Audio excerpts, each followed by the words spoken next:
None of this conversation should be taken as medical advice for you. Before starting or changing any medical or wellness treatment, always consult your GP and medical care team. I'm wondering if you saw that documentary on RT television last night called The Skinny Jab Revolution. It's a two-part documentary which looked at the root cause of obesity and the huge rise in weight loss drugs now available on the Irish market. The programme was presented and produced indeed by well-known presenter Catherine Thomas. And as I say, the first of two programmes. And I think it was prompted in part by Catherine's weight issues which she faced when she was a child. But in any case, the programme discussed weight loss medications such as Ozempic and Wegovy and Mounjaro and explored their impact. I think they're called GLP-1s as far as I know. And she criticised in the programme both the lack of understanding and regulation surrounding these weight loss drugs and revealed how easy it is to access the medications by providing false information in some cases through an online service in Ireland. Paddy Cunningham is with us in studio from Coleraine in County Sligo, one of our own Ocean FM presenters, as you know. And Paddy, you're in this feature, isn't it? You're in the second part, I think. That's right, yeah. I saw a clip of you last night. Yeah, a few little clips on the ads and last night. But so next week people will get a bit of an insight into my participation in the show, which we filmed August of last year was when the main part of it was filmed.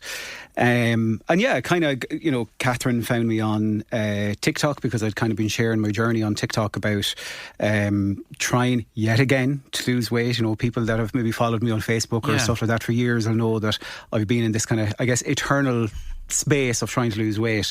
And you agreed to do it and you were happy, even though it's a very personal thing to do, but you engage with Catherine. I did. I mean, like, initially I was a bit cautious about, oh God, now are they just going to try and sensationalise something, or, you know, what's the angle that they're taking?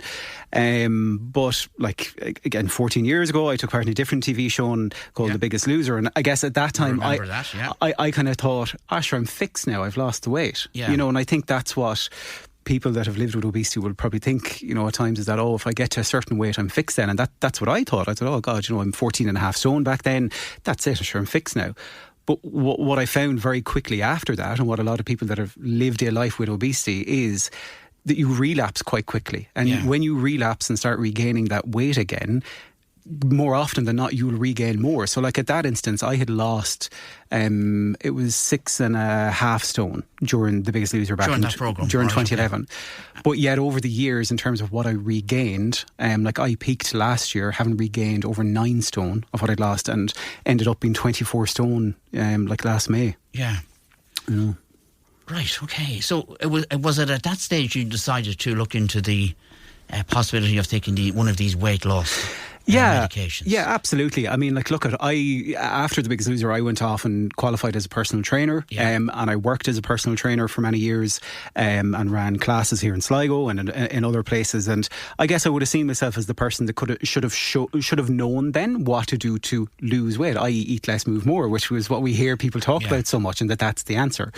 But what I now know is that, you know, based on the research that has been done into obesity and based on the advances that has been done in understanding obesity and the treatment of it, both from a World Health Organisation, from a HSE perspective here in Ireland as well, that there's a better understanding that obesity is a chronic disease and it is a relapsing disease, that for the majority of people just lifestyle intervention alone is not going to be effective for them. And there's data on this. This is not just, you know, a fat person on a couch that doesn't want to move saying this. The data is out there clinically to show that for people who are living with obesity, just eating less and moving more for the majority of people will be ineffective. So I had tried literally, like, not even just since The Biggest Loser, but Niall, I'd say like for the last, I'm 43 this year, so I'd say like for not far off, like 25 years, more, whatever, constantly living in a cycle of diets, of going to slimming clubs, of trying different starvation diets, living on shakes and powders.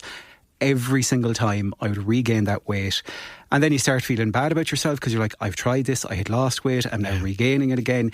You start getting the looks from people again, particularly when I was at my heaviest, and you notice things like, I was just saying to Mags before I come in there, like we went to Orlando, and like you go to a theme park and you go to sit on one of the rides and you have to get off because you can't fit in it. And it's gas, like some people say, oh, Jesus, but I wouldn't have thought you were that big. And it's like, I was 24 stone. Yeah. It was last summer or so. Yeah, I started. Yeah. And did you know much about these particular medications or? I didn't. Like, I had kind of thought, so what led me down the road to having to look into this was, I have lived a life of literally constantly dieting, and I was just becoming exhausted, Niall, of just constantly worrying about calories and everything to do with that. So I had started looking at, okay, based on my BMI at that stage, and BMI is absolutely flawed in terms of measurement of weight for people, but it's what's used still at the moment. My BMI kind of indicated that if life didn't change, my life expectancy was going to be about 12 years less just because of my weight, which meant that there was a strong chance that in my late 60s I could die, or in 70, like I didn't want that. So I started looking at, I thought bariatric surgery was going to be the answer. And that's what I'd started looking at was, I don't seem to be able to do this. I'm failing at this, is what I thought. So maybe this is the extreme that I need to go to. And that wouldn't be an easy way out either for anyone who's bariatric surgery. But whilst I was looking at that, I had seen about Ozempic, which obviously was getting a lot of publicity in Hollywood and glamorised and stuff like that wrongly. And it was during that journey then I started finding out about the different GLP-1 medications that there were available. So there was Ozempic, which was highly controversial because a lot of people are like, oh, that's for diabetics. It's not for people that are obese. Like, you're taking it from the diabetics, which is, excuse me, which is a horrible narrative because you shouldn't be pitting diseases against each other. And then there was Saxenda, which is a daily injectable one. But I found out about Mounjaro, which was not available in the Republic of Ireland. It was available in the UK only for a very short number of months. But I started looking into that, and I thought, I think this is the one that I would be most interested in talking to my medical team about. So I spoke with the endocrinologist and had a chat about it, and they were supportive of me going on that because I could access it from Garrison and kind of bring my prescription up there. So, yeah. So what is Mounjaro? How does that work exactly? So you've been taking it since last June? Yeah. Okay. Since last June. So how does it work? What's involved? Yeah, so the way it works is it kind of helps to, when you eat and you get a feeling of, like, say when you have dinner, you're probably like, oh, I'm full now, I'm satisfied. Yeah. When I eat, I would never get that sensation ever. At all, Niall. In my entire life, I would never have that sensation of, I'm full, I'm satisfied from my food now. Whereas when I'm on my medication, it helps to create that sensation of, I'm satisfied now. I don't feel in any way hungry, and I don't feel that I'm not full. So it helps create that feeling of fullness. So that's one of the main things it does, is to help you feel fuller for longer. Yeah. It basically slows down what you call digestive emptying. So it basically slows down how quickly the food's going to leave your body. And it mimics this hormone called GLP-1, which to help generate that. Now, the thing that's really important, though, is that the medications aren't just, I'll just take this injection and then I don't need to worry about exercise or, I can eat whatever I want. You still have to eat responsibly and exercise. Okay. Absolutely, because there can be side effects with the medication, which sometimes can be linked to what you're eating. And as well as that, if you're genuinely approaching this from a health first perspective, which is what you should be, this is where the movement is such a critical part as well, along with your nutrition. And this is why I'd always encourage somebody to maybe work with a movement specialist or a coach, or to maybe, get an appointment with a registered dietitian that can help you with those aspects of your journey as well.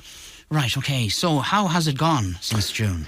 Yeah, so you were, as you freely admit, you were 24 stone. Yeah, so I was just over 24 stone, and through going to the gym, religiously 3 to 4 times a week, focusing on the nutrition as well.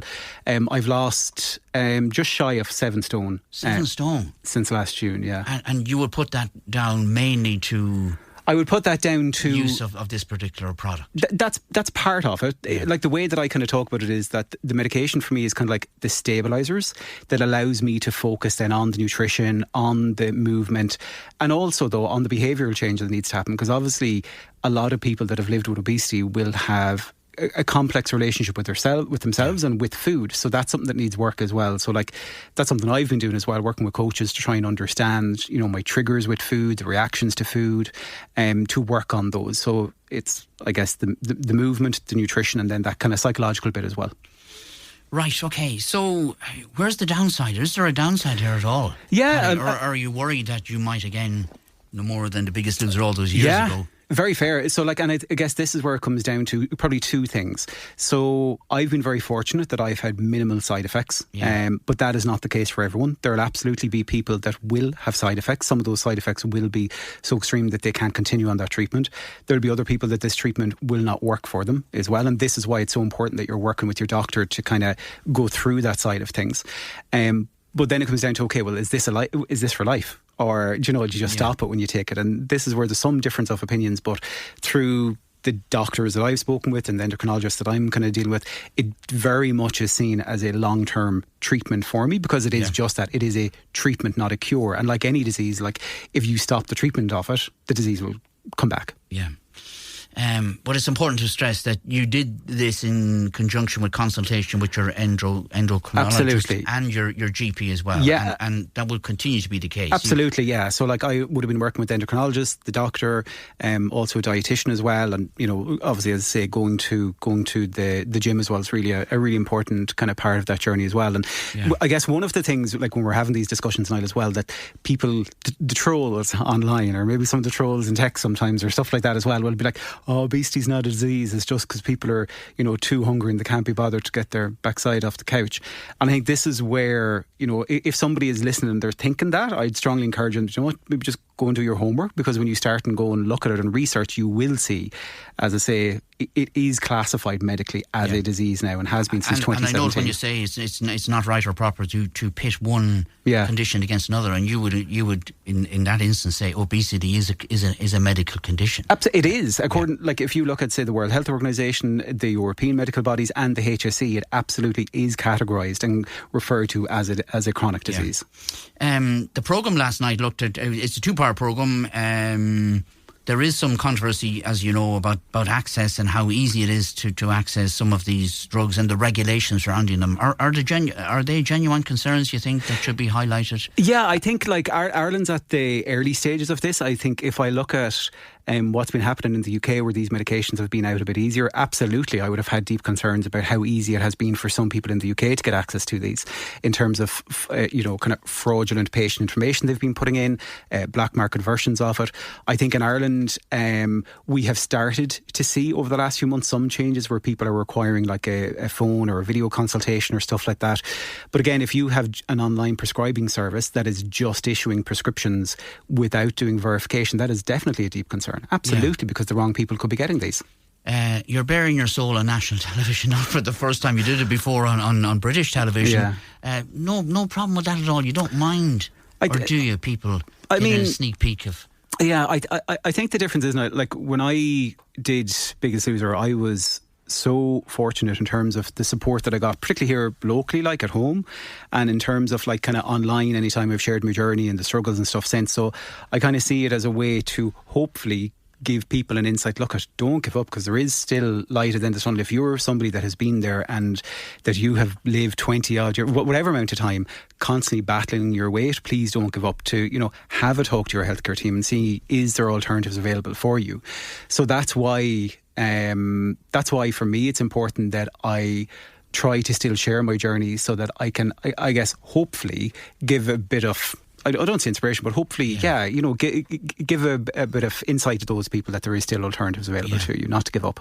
Do you know, are there more and more people? Well, we hear it in our programme. There are more and more people availing of these weight loss drugs. There are, and I think again this is because we know obesity has been a disease that has been on the rise, not just in Ireland, but globally. And I think to have treatments that are now proven to be effective for a large amount of people that are living with obesity, the same way that we have treatments for, somebody that is diabetic or somebody that has other chronic diseases, in time, I think it'll become less of a taboo and less of a stigma. Like if we think, I don't know how many years ago, but if we think of even some of the mental hospitals that aren't too far from here, many moons ago, they would have been drilling holes into the head of people to try and fix them and doing these types of things. And I think at the moment, when we talk about obesity, there is still a lot of stigma off that eat less, move more, you're lazy or stuff like that. But that narrative is gradually shifting. And by me sharing my journey online and other people like the shows last night and even conversations like this one we're having today, hopefully it can help, even if it just sparks in, a small number of people's mind. Do you know what? I have been telling people just eat less, move more. I haven't been thinking fairly about that. Maybe I'll just find out a bit more. It can just help people feel less bad about themselves, their body, the kind of life they've been having, and to maybe just seek out some help and treatment.